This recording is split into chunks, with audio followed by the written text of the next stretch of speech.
Olá, meu nome é Marcelo, eu sou estudante do curso de Direito da Universidade de Pernambuco e sou pesquisador pibicano do Programa de Iniciação Científica do CNPq.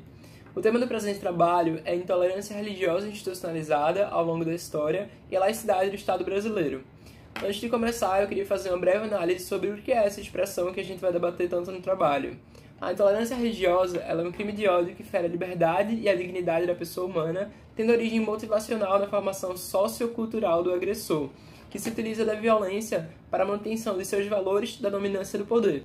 Quem fala justamente sobre essa relação entre a violência e a dominância do poder é Hannah Arendt. Ela sustenta que alguns grupos se utilizam da violência para a manutenção do status quo na sociedade. Outra coisa que a gente precisa se atentar é que a intolerância, que a gente entende como religiosa, se manifestou de diversas formas em diferentes momentos históricos, e a gente vai citar alguns deles mais pra frente, mas por hora é necessário dissociar o conceito prévio de que a intolerância é um fenômeno novo. Não, a intolerância não é um fenômeno novo. Por último, esse trabalho parte da premissa que observar os casos de intolerância, suas motivações e amplitudes, é automaticamente refletir acerca da tolerância e buscar pacificação entre os povos. Então, por si só, o trabalho já alcança sua finalidade, uma vez que a gente traz um debate histórico-cultural e jurídico sobre o tema. Então vamos lá, a intolerância religiosa, como já dissemos, não é nenhuma novidade. Ela ocorreu com Platão, por exemplo, quando o filósofo foi julgado e condenado por influenciar os jovens a buscarem a verdade e questionar os valores religiosos da época. Ela aconteceu novamente com Jesus Cristo, que foi torturado e morto pelo Estado romano por violar tradições judaicas, e segue ocorrendo até os dias atuais, quando, por exemplo, terreiros são incendiados, imagens são quebradas, pais e mães de santos são violentados na cidade do Rio de Janeiro aqui no nosso país. Um fenômeno que a gente pode observar nesse trabalho foi justamente a mudança da figura de oprimido para opressor, que aconteceu, por exemplo, com o cristianismo. A gente teve uma verdadeira caça aos cristãos em Roma, e posteriormente, com a adoção do cristianismo pelo Estado, tivemos um tribunal eclesiástico, que torturou, estuprou, queimou, matou milhares de pessoas em nome de Deus. Na análise, a gente pode perceber que isso não foi estranho ao Brasil. Apesar de a gente ter um país totalmente pluricultural, nos nossos primeiros anos de império, os escravos foram obrigados a esconder sua fé, por exemplo, gerando um fenômeno que persiste até os dias atuais, o sincretismo religioso, que é a base da nossa cultura. Mas essa questão da dominância do Estado pela Igreja perdurou durante muitos anos, até o reinado de Pedro II, quando houve a ruptura entre a Igreja e o Estado. Pois bem, no estudo a gente pode perceber que durante a história houve uma série de tentativas de melhorar a sociedade e buscar a tolerância, a exemplo de Santo Agostinho, Martinho Lutero e mais recentemente John Locke. Atualmente, também a gente tem uma série de tratados da ONU coibindo essa intolerância. O problema é que esses avanços não tiveram completo êxito, resultando num país que registra um crime de intolerância a cada 15 horas, sendo somente no Rio de Janeiro, em 2018, 800 casos registrados, sendo 72% deles contra religiões de matriz africana.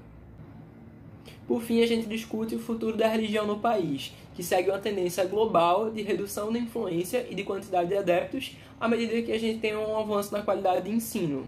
A gente também debate justamente sobre a intolerância sobre a ótica do direito brasileiro em contradição com a realidade e a violência institucional que ocorre nos âmbitos dos três poderes a nível federal, estadual e municipal.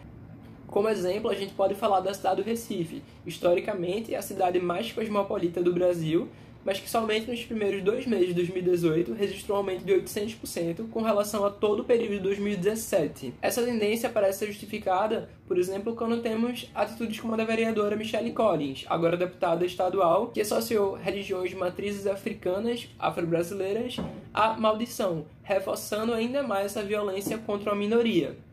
Esse cenário parece encontrar pares, inclusive em âmbito federal, quando temos políticos que se escondem atrás de instituições democráticas para defender discursos de ódios contra a minoria, nesse caso em análise, a religiosa. Podemos citar o triste exemplo do ocupante do Palácio Planalto, que impõe como critério para a escolha de ministro do STF um ministro terrivelmente evangélico. É diante, portanto, de falas como essas, que aparentemente parecem inofensivas, que a violência acaba se perpetuando no país.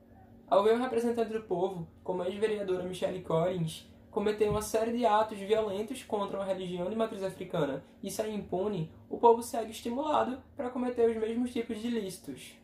A situação em âmbito federal não é diferente. A partir do momento que temos um presidente extremista no poder que diz que a minoria tem que se curvar diante da maioria, não temos perspectiva de futuro com relação a essas minorias. E é nesse contexto global que a gente percebe que o Brasil diz respeito a uma série de tratados internacionais, entre eles a Convenção Internacional de Direitos Humanos e o Tratado Internacional para a Tolerância Religiosa da ONU. Por fim, é extremamente necessário trazer essa pauta a tema mais uma vez. Atualmente nós nos encontramos diante de uma ameaça que já existe há muitos anos, mas que nunca foi completamente solucionada e aparentemente no Brasil dos últimos anos estamos indo na contramão de uma tendência mundial de pacificação.